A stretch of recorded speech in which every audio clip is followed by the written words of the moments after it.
안녕하세요. 마음의 지혜를 나누는 시간입니다. 혹시 누군가와 다툰 뒤 왜 나 혼자만 이 관계를 위해 애쓰고 있지? 하는 생각에 기운이 쏙 빠진 경험 없으신가요? 혹은 대화가 계속 겉돌기만 하고 상대방의 진짜 속마음은 굳게 닫힌 벽처럼 느껴져 답답했던 순간은요? 우리는 평온할 때는 누구나 좋은 사람이 될 수 있습니다. 서로 웃고 칭찬하고 의견이 일치할 때는 관계에 어떤 문제도 없어 보이죠. 하지만 예상치 못한 의견 차이, 실망스러운 순간 혹은 날카로운 갈등이 찾아왔을 때 비로소 그 사람의 진짜 모습, 그 사람의 정서적 성숙도가 드러나기 시작합니다. 그렇습니다. 갈등의 순간이야말로 그 사람의 민낯이 드러나는 진실의 거울과도 같습니다. 오늘 우리는 이 갈등이라는 거울을 통해 건강한 관계와 그렇지 않은 관계를 가르는 결정적인 차이에 대해 깊이 이야기해보고자 합니다. 갈등이 발생했을 때 사람들의 반응은 크게 두 가지 방향으로 나뉩니다. 한쪽은 관계의 중심적인 태도를 보입니다. 이들은 어떻게든 문제를 함께 해결하고 서로의 이해를 넓혀 관계를 더욱 단단하게 만들고자 노력합니다. 잠시 감정이 상하더라도 이들에게 가장 중요한 것은 관계 그 자체의 회복입니다. 하지만 다른 한쪽은 자기방어적인 태도를 보입니다. 이들에게 가장 중요한 것은 자신의 이미지, 자존심, 그리고 감정적 상처를 받지 않는 것입니다. 갈등의 원인을 파헤치고 문제를 해결하는 것보다 이 상황에서 내가 옳다는 것을 증명하고 나는 상처받지 않았다는 것을 보여주는 것이 우선입니다. 이러한 자기방어적 태도가 극단적으로 나타나는 것이 바로 우리가 흔히 말하는 나르시시스트적 성향입니다. 많은 분들이 나르시시즘을 단순히 자기애가 강한 것으로 오해하지만 그 본질은 다릅니다. 이는 오히려 내면의 깊은 상처, 불안, 그리고 열등감을 감추기 위해 거짓된 자아라는 단단한 갑옷을 입고 있는 것에 가깝습니다. 그들은 자신의 연약한 내면이 드러나는 것을 극도로 두려워하기 때문에 갈등 상황에서 절대 자신의 갑옷을 벗으려 하지 않습니다. 오히려 상대방을 공격하고 비난하고 상황을 왜곡해서라도 자신의 완벽한 이미지를 지키려 합니다. 이런 자기방어적인 사람과의 대화가 힘든 이유는 그들이 종종 투사라는 심리적 방어기제를 사용하기 때문입니다. 투사란 자신이 가지고 있는 부정적인 생각이나 감정을 상대방에게 뒤집어 씌우는 것을 말합니다. 예를 들어 자기 자신이 방어적이고 공격적인 마음을 가지고 있으면서 오히려 상대방에게 당신 지금 굉장히 방어적이군요 라고 말하는 식입니다. 관계를 회복하려는 진심으로 다가가는 사람 입장에서는 이런 말을 들으면 혼란에 빠질 수밖에 없습니다. 내가 정말 그렇게 보이나 하고 스스로를 의심하게 되죠. 결국 두 사람은 서로 다른 목표를 향해 달려가는 것과 같습니다. 한 사람은 관계의 결승선을 향해 뛰고 있는데 다른 한 사람은 자기 자신을 보호하는 성벽을 더 높이 쌓는 데에만 집중하고 있는 것입니다. 이러한 차이는 타고난 성향에서도 비롯될 수 있습니다. 심리학에서는 사람의 성향을 직관형과 감각형으로 나누기도 합니다.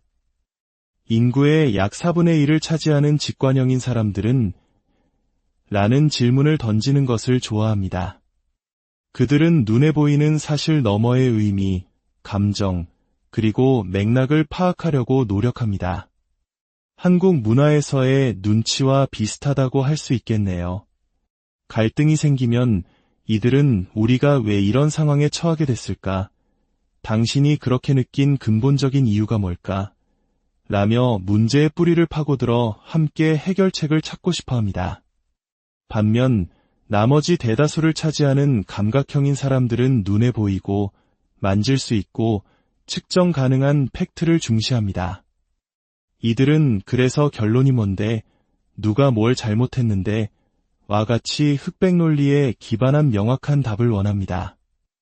이들에게 직관형인 사람이 관계의 깊은 의미나 감정의 흐름에 대해 이야기하면 그것은 마치 안개 속을 헤매는 것처럼 답답하고 비효율적인 일로 느껴질 수 있습니다.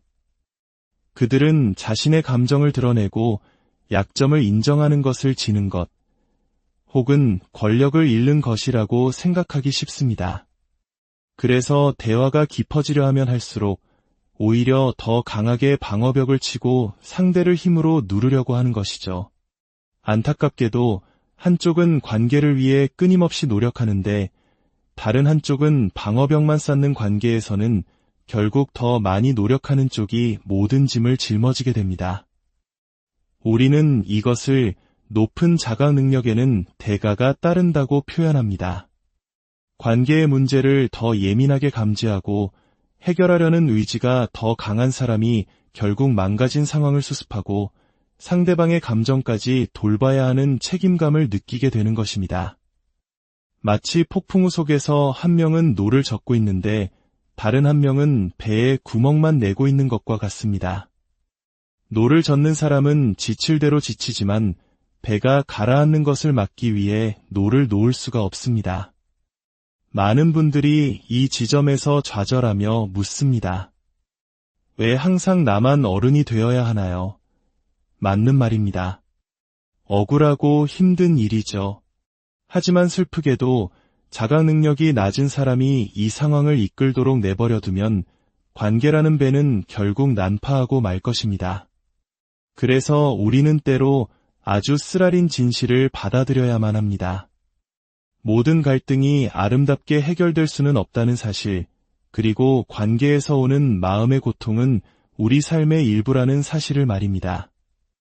우리는 이 고통을 없애려고 애쓰기보다 이 고통을 어떻게 다루고 그 안에서 나 자신을 지켜낼 것인지를 배워야 합니다. 상대방이 고통을 줄이는데 협조하지 않고 오히려 고통을 가중시키려 한다면 내가 할 수 있는 최선은 그저 이 비행기를 최대한 안전하게 착륙시킨 뒤 조용히 활주로를 떠나는 것일지도 모릅니다. 모든 상처가 봉합되지 않은 채로 말이죠.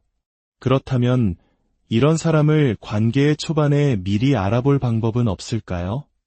물론 교묘하게 자신을 포장하는 사람들도 있지만 몇 가지 중요한 신호들이 있습니다.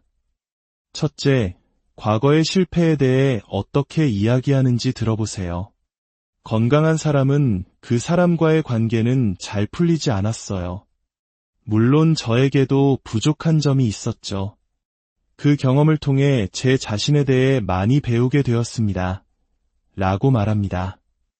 하지만 미성숙한 사람은 그 사람은 정말 최악이었어요. 라며 모든 책임을 상대방에게 전가합니다. 그들의 이야기 속에서 그들은 항상 선량한 피해자입니다. 둘째, 스스로를 어떻게 인식하는지 질문해 보세요. 자기 자신에 대해 실망스러웠던 순간이 있나요? 혹은 자신의 어떤 점을 개선하고 싶나요? 와 같은 질문에 그들이 어떻게 답하는지 살펴보세요. 자기 성찰이 부족한 사람들은 이런 질문 자체를 불편해하거나 결국 또다시 남 탓을 하는 방식으로 대답할 것입니다. 셋째, 관계의 속도를 보세요.